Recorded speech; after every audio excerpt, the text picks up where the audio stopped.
Hello and good morning students. तो आज के इस लेक्चर में हम देखने वाले हैं कि बायोडाइवर्सिटी हमारे लिए इम्पॉर्टेंट क्यों है और हमें उसे कंजर्व यानी कि संरक्षित क्यों करना चाहिए। क्यों हम बायोडाइवर्सिटी के बारे में स्कूल्स में कॉलेजेस में पढ़ते हैं और हमें हमेशा ये बात क्यों सिखाई जाती है कि हमें अपने बायोडाइवर्सिटी को प्रिजर्व करना चाहिए, कंजर्व करना चाहिए। तो बात ये है कि जब तक हम ये नहीं समझते हैं कि बायोडाइवर्सिटी का इम्पोर्टेंस क्या है, बायोडाइवर्सिटी हमारे लिए इम्पॉर्टेंट क्यों है, तब तक ये समझ पाना भी हमारे लिए बहुत मुश्किल होगा कि हमें उसे कंजर्व, प्रोटेक्ट क्यों करना चाहिए। बायोडाइवर्सिटी हम सभी लिविंग ऑर्गेनिजम्स के लिए बहुत इम्पॉर्टेंट है और इस पॉइंट ऑफ व्यू से हमें इसे कंजर्व तो निश्चय ही करना चाहिए। तो चलिए देखते हैं बायोडाइवर्सिटी के क्या क्या इम्पोर्टेंस है जो हमें प्रेरित करते हैं कि हम इसे सुरक्षित रखें। सबसे पहली चीज़ जो हमें जाननी है वो है कि बायोडाइवर्सिटी हेल्प करता है इकोलॉजिकल स्टेबिलिटी को मेंटेन करने के लिए। As you can see in the screen, maintenance of ecological stability. अब हम जानते हैं कि हर एक इकोसिस्टम में हर ऑर्गेनिज्म एक दूसरे के ऊपर डिपेंड करता है। किस लिए? अपने सर्वाइवल के लिए। Nobody can live in isolation. कोई भी ऑर्गेनिज्म अकेला आइसोलेशन में ज़्यादा समय तक जीवित नहीं रह सकता। And if this balance between the organism is spoiled और डिस्टर्ब, द फूड वेब और the food chain will get disturbed. तो बात वही है कि अगर हम इस स्टेबिलिटी को डिस्टर्ब करते हैं तो क्या होगा? फूड वेब गड़बड़ होगा, फूड चेन में गड़बड़ी आएगी और जिसकी वजह से जो इकोलॉजिकल स्टेबिलिटी है वो भी सही नहीं रह पाएगी। और ऐसा होने से क्या हो सकता है? अगर इकोसिस्टम में डिस्टर्बेंस आए, डिसबैलेंस आए, तो इसका सीधा असर पड़ता है ऑर्गेनिजम्स पर जो उस पर्टिकुलर इकोसिस्टम में रह रहे हैं। And this might lead to extinction of organism. Now let us understand this with the help of an example. यहाँ पे हम एक एग्जाम्पल के थ्रू इसको और अच्छे तरीके से समझ सकते हैं। यहाँ पे मैंने एक फूड चेन, एक सिंपल सा फूड चेन बनाया है। आप स्क्रीन पर देख सकते हैं। Grass, as we know, primary producer, grasshopper primary consumer, frog secondary consumer और स्नेक टर्शरी कंज्यूमर। तो यहाँ पर इस फूड चेन के हिसाब से हम देख सकते हैं कि ग्रास जो खुद में एक फूड है उसको खाने वाला कौन है? ग्रास हॉपर है। फिर ग्रास हॉपर को खाने वाला फ्रॉग और फ्रॉग को खाने वाला स्नेक। तो यहाँ पर हर एक लिविंग ऑर्गेनिज्म एक दूसरे पर अपनी सर्वाइवल के लिए डिपेंड कर रहा है। Snake is depending upon frog, frog is depending upon grass hopper and grass hopper is depending upon grass. Now यहाँ पे अगर एक सिचुएशन आए कि एक पर्टिकुलर ऑर्गेनिज्म इस फूड चेन का एक्सटिंक्ट कर जाए, वो गायब हो जाए, तो क्या होगा? ये पूरा फूड चेन डिस्टर्ब हो जाएगा। क्यों? जैसे मैंने ऑलरेडी कहा कि सारे ऑर्गेनिज्म अपनी सर्वाइवल के लिए एक दूसरे के ऊपर डिपेंड करते हैं। अगर एक भी लिविंग ऑर्गेनिज्म यहाँ से हट जाए तो पूरा का पूरा फूड चेन गड़बड़ हो जाएगा। सो इफ सपोज कि ग्रास हॉपर एक्सटिंक्ट कर गया, ग्रास हॉपर यहाँ पे अब नहीं है, तो there will be no one to feed on grass. Grass पर फीड करने वाला कोई नहीं होगा। Frog will not get its food and they will start to die. Frog को उसका खाना जो ग्रास हॉपर है वो उसको नहीं मिलेगा और फिर वो मरना शुरू करेगा। Now the snakes will also start to starve. क्यों? क्योंकि अब फ्रॉग की संख्या क्या हो रही है? कम हो रही है। और वो किसका आहार है? वो किसका भोजन है? वो सांप का भोजन है। तो फ्रॉग की संख्या अगर कम होगी तो उसका सीधा असर किस पर पड़ेगा? स्नेक पर, सांप पर पड़ेगा, क्योंकि वो फ्रॉग पर अपनी सर्वाइवल के लिए डिपेंड करता है। यहाँ पर हम क्या देख सकते हैं कि if one variety of living organism starts to get extinct, अगर एक भी ऑर्गेनिज्म यहाँ से गायब हो तो it will affect the entire food chain, ये पूरे फूड चेन पर असर डालता है।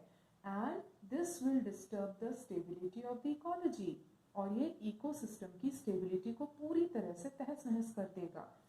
तो इस स्टेबिलिटी को मेंटेन करने के लिए क्या ज़रूरी है कि यहाँ एक भी ऑर्गेनिज्म एक्सटिंक्ट ना करे। इसलिए हम देख सकते हैं, इसलिए हम कह सकते हैं कि बायोडाइवर्सिटी क्या करने में हेल्प करता है, हमारे इकोलॉजिकल स्टेबिलिटी को मेंटेन करने में हेल्प करता है, और इसलिए हमें बायोडाइवर्सिटी को बचाना चाहिए। दूसरा इम्पोर्टेंस हम क्या देख सकते हैं, बायोडाइवर्सिटी में रहने वाले जितने भी प्रकार के लिविंग ऑर्गेनिजम्स हैं उनमें से मैक्सिमम वैरायटी हमें क्या देते हैं, यूजफुल प्रोडक्ट्स देते हैं। फॉर एग्जांपल अगर हम बात करें, हमें ये खाना देते हैं as a source of food, हम लिविंग ऑर्गेनिजम्स को अपने लिए यूज़ करते हैं। इनसे हमें मिलता है oil, rubber, latex, medicine etcetera. अब अगर हम अपनी बात करें, वी ह्यूमंस, तो हम इंसान भी दूसरे लिविंग ऑर्गेनिज्म पर डिपेंड करते हैं अपने सर्वाइवल के लिए। क्यों? क्योंकि हम डायरेक्टली या इनडायरेक्टली दूसरे लिविंग ऑर्गेनिज्म से अपना सोर्स ऑफ लिविंग लेते हैं। फॉर एग्जांपल अगर हम दो कैटेगरी में बात करें, वेजिटेरियंस और नॉन वेजिटेरियंस की, तो vegetarians basically they depend on plants and plant product. तो जो वेजिटेरियन है वो प्लांट एंड प्लांट प्रोडक्ट वो भी फूड सोर्स ले रहे हैं लिविंग ऑर्गेनिज्म से डायरेक्टली या इनडायरेक्टली। और नॉन वेजिटेरियंस की बात करें तो वो भी दूसरे लिविंग ऑर्गेनिज्म से डायरेक्टली इनडायरेक्टली अपना खाना ले ही रहे हैं। तो हम कह सकते हैं कि we being humans, we as a living organism, we are also depending on other living organisms for our survival. Third है, biodiversity can be use as a source of economic wealth. कैसे? हम पढ़ चुके हैं बहुत बार पार्क्स के बारे में, अलग अलग फॉरेस्ट्स के बारे में, वाइल्ड लाइफ सैंक्चुरीज के बारे में, नेशनल पार्क्स के बारे में पढ़ चुके हैं। तो ये सारे, चाहे हम पार्क्स की बात करें, फॉरेस्ट की बात करें, वाइल्ड लाइफ सैंक्चुरी की बात करें, नेशनल पार्क्स की बात करें, all these are a source of national economy. वो हमारे देश के लिए, हमारी कंट्री के लिए इनकम का साधन के रूप में भी काम करते हैं। They even help in preserving and protecting the living organisms. चाहे हम वाइल्ड लाइफ सेंचुरीज की बात करें, नेशनल पार्क्स की बात करें, फॉरेस्ट की बात करें, कई कई जगहों पर इनको एज अ रिजर्व रखा गया है, जिसमें बहुत ही दुर्लभ लिविंग ऑर्गेनिज्म, दुर्लभ स्पीशीज़ को प्रोटेक्ट करने के लिए और उनके नंबर को इंक्रीज करने के लिए वहाँ रखा गया है। So basically these are some of the reasons, यही कुछ कारण हैं that tell us why it is important for us to protect biodiversity and conserve it as well. इतने एग्जाम्पल्स के थ्रू, इतने पॉइंट्स के थ्रू अब हम इतनी जानकारी तो अपने पास ले ही चुके हैं कि हमें क्यों बायोडाइवर्सिटी को इतना इम्पोर्टेंस देना चाहिए और क्यों इसे कंजर्व करना चाहिए, हम समझ सकते हैं। Now let us understand biodiversity in terms of numbers. संख्या के बेसिस पर हम बायोडाइवर्सिटी को स्टडी करने की कोशिश करते हैं।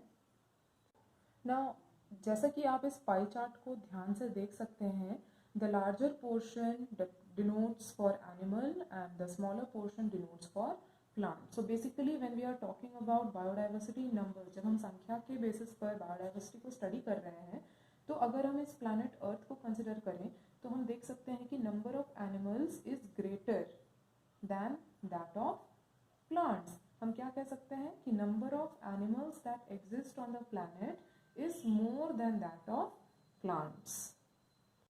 और फाइंडिंग्स के बेसिस पर हम ये जान सकते हैं कि हमारे प्लैनेट अर्थ में 7 मिलियन से भी ज़्यादा स्पीशीज प्रेजेंट हैं प्लांट्स एंड एनिमल्स के। Now let us talk about numbers in terms of animals in one hand and plants on the other hand. जब हम एनिमल्स की संख्या की बात करते हैं तो हम क्या देखते हैं कि इस प्लैनेट अर्थ में एनिमल्स की संख्या एज कंपेयर टू प्लांट्स ज़्यादा है। तो जैसा कि आप यहाँ पे देख सकते हैं 70% जो ऑक्यूपाई कर रहे हैं वो कौन है? एनिमल्स। और जब हम एनिमल्स को फर्दर कैटेगराइज करके देखें तो इन वर्टिब्रेट्स में हम क्या क्या पाते हैं? इंसेक्ट्स, मोलस्क, क्रस्टेशियंस और अदर ऑर्गेनिजम्स हम देखते हैं। लेकिन इनमें भी, इन वर्टिब्रेट कैटेगरी में भी जो सबसे मोस्ट डाइवर्स ग्रुप है वो है इंसेक्ट, और ये भी मोर देन 70% शेयर रखते हैं। And when we talk about the vertebrates के अंडर क्या क्या आएंगे? फिश है, मैमल्स है, बर्ड, रेप्टाइल, एम्फीबियंस। लेकिन इनमें से भी the most diverse group is the fish, और ये कंप्राइज करते हैं 50%। जब हम प्लांट्स की बात करते हैं तो प्लांट्स में क्या क्या हमने पढ़ लिया है ऑलरेडी। एंजियोस्पर्म्स के बारे में, एल्गी के बारे में, लाइकेन के बारे में, फंगाई के बारे में, मॉसेस के बारे में, फर्न्स के बारे में।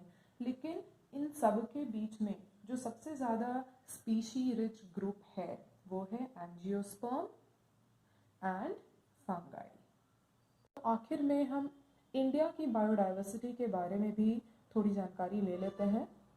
अगर पूरी दुनिया में, पूरे ग्लोब में हम इंडिया की बात करें तो सिर्फ इंडिया 8.1% स्पीशीज़ को हार्बर करता है। मतलब 8.1% स्पीशीज़ डाइवर्सिटी सिर्फ हमारे इंडिया में ही है।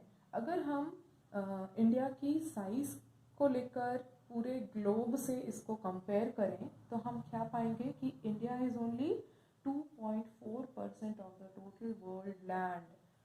केवल कितना भाग है? 2.4%। लेकिन जब हम species diversity on global level जब बात करते हैं तो सिर्फ 2.4% लैंड प्रोपोर्शन होने के बावजूद भी इसमें क्या है?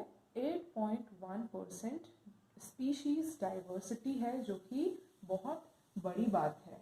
हम लोग कह सकते हैं कि इंडिया एक ऐसा लैंड एरिया है जिसमें स्पीशी डाइवर्सिटी बहुत ज़्यादा है as compared to other land